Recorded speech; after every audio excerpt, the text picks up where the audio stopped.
Speed time graph में y में कौन रहेगा? स्पीड, ठीक है ना। स्पीड टाइम ग्राफ में y में कौन रहेगा? स्पीड, मतलब स्पीड में नो चेंज। स्पीड में नो चेंज मतलब स्पीड कैसी है? यूनिफॉर्म है। स्पीड में क्या है? कोई चेंज नहीं हो रहा है, मतलब स्पीड कैसी है? यूनिफॉर्म है। चलो आ जाओ फोर्थ में।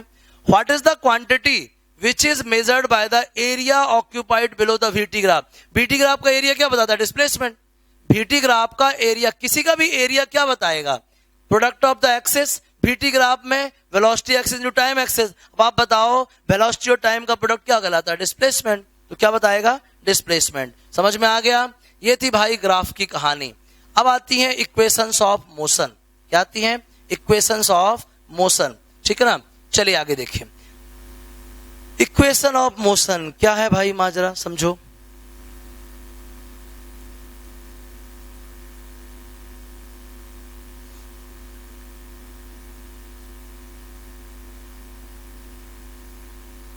Equation of motion by graphical method. समझिए, आपको ड्राइव करना है इक्वेशन ऑफ मोशन।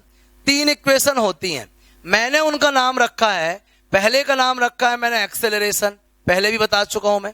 दूसरे का नाम मैंने रखा है डिस्प्लेसमेंट, और तीसरे का नाम भी है डिस्प्लेसमेंट, लेकिन तीसरे में टाइम नहीं रहेगा। पहले का नाम क्या है? एक्सेलरेशन, दूसरे का नाम क्या है? डिस्प्लेसमेंट, और तीसरे का नाम क्या है? डिस्प्लेसमेंट, लेकिन तीसरे में टाइम नहीं रहेगा। तो अगर आप इक्वेशन ऑफ मोशन ड्राइव करना चाहते हैं ग्राफिकल मेथड से, तो सबसे पहले तो ये जानिए आपको ग्राफ कौन सा सेलेक्ट करना पड़ेगा। अगर आप ग्राफिकल मेथड से इक्वेशन ऑफ मोशन ड्राइव करने जा रहे हैं, तो आपको सबसे पहले ये मालूम होना चाहिए कौन सा ग्राफ सेलेक्ट करोगे। चलो आओ, आपको क्या चाहिए? एक्सेलरेशन। आपको क्या चाहिए? डिस्प्लेसमेंट। आपको क्या चाहिए? डिस्प्लेसमेंट। मैं पहले आपसे बोल रहा हूं, आप क्या करने जा रहे हो? इक्वेशन ऑफ मोशन फाइंड करने जा रहे हो। अगर आप इक्वेशन ऑफ मोशन फाइंड कर रहे हो, तो आपको मालूम है 3 इक्वेशन होती हैं। पहली का नाम क्या है? एक्सेलरेशन। दूसरी का नाम क्या है? डिस्प्लेसमेंट। तीसरी का नाम भी डिस्प्लेसमेंट है, लेकिन इसमें टाइम नहीं रहेगा। समझ रहे हैं बात को? अब इन 3 टाइप की क्वांटिटीज आपको सर्च करनी है। ऐसा कौन सा ग्राफ है जहां पे ये तीनों क्वांटिटीज आपको मिलेंगी? मतलब 2 है। समझिए, जो इस डिस्टेंस टाइम ग्राफ है वो क्या बताता है? स्पीड। जो वेलोसिटी टाइम ग्राफ है वो क्या बताता है? एक्सेलरेशन। वेलोसिटी टाइम ग्राफ क्या बताता है? एक्सेलरेशन। और वेलोसिटी टाइम ग्राफ का एरिया क्या बताता है? डिस्प्लेसमेंट। अभी अभी इन टेक्स्ट में पढ़ाया मैंने आपको।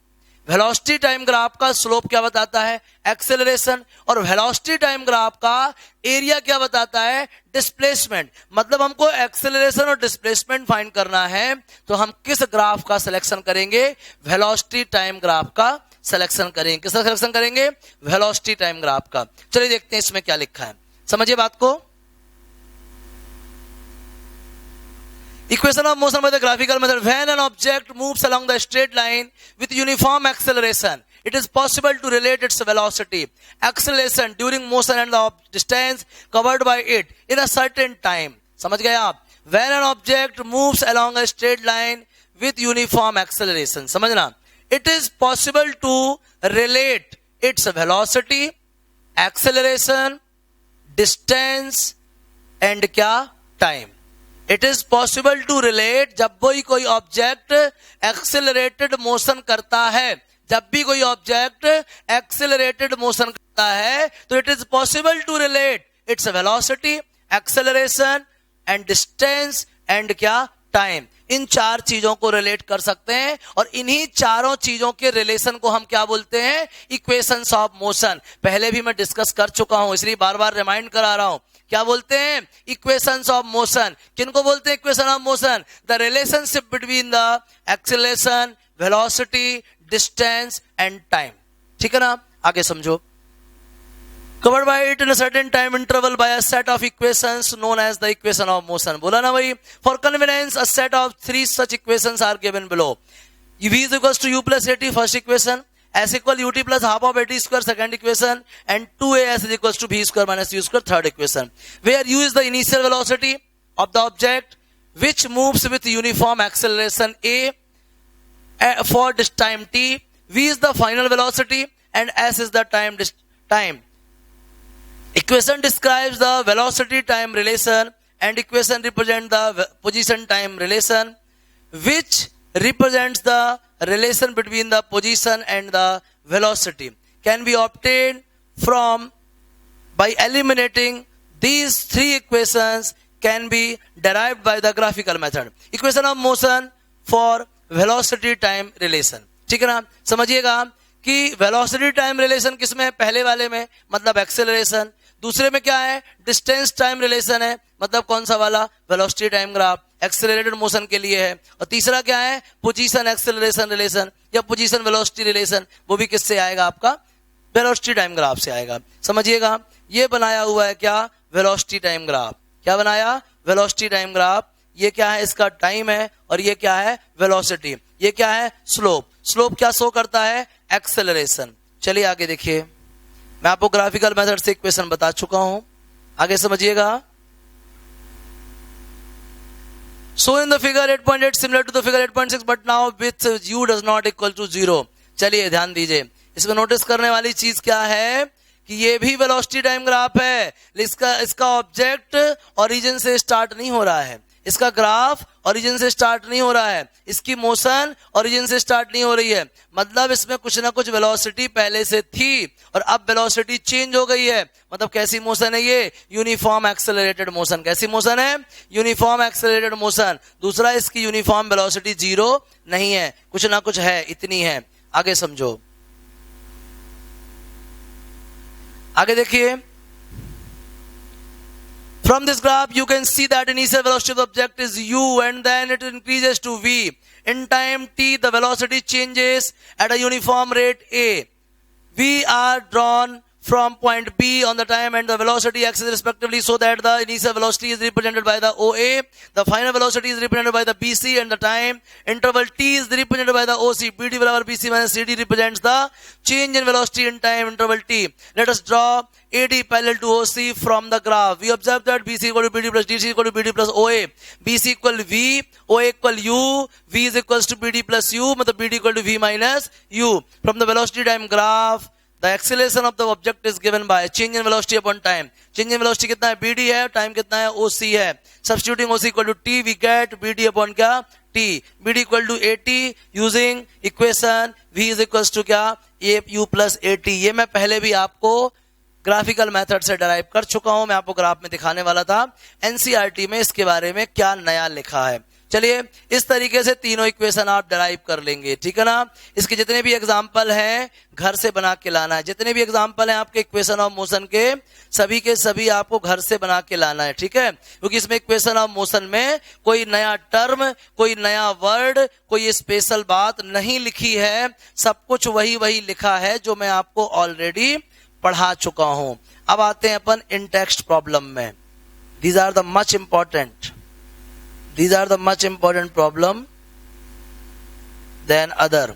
समझिएगा, कितना बढ़िया क्वेश्चन है. अब बस स्टार्टिंग फ्रॉम रेस्ट, क्या समझ गए आप, बस स्टार्टिंग फ्रॉम रेस्ट, क्या हिंट मिल गई, जल्दी बोलो. u का वैल्यू 0 है, moves with uniform acceleration, acceleration का वैल्यू कितना है, 0.1 मीटर पर सेकंड स्क्वायर.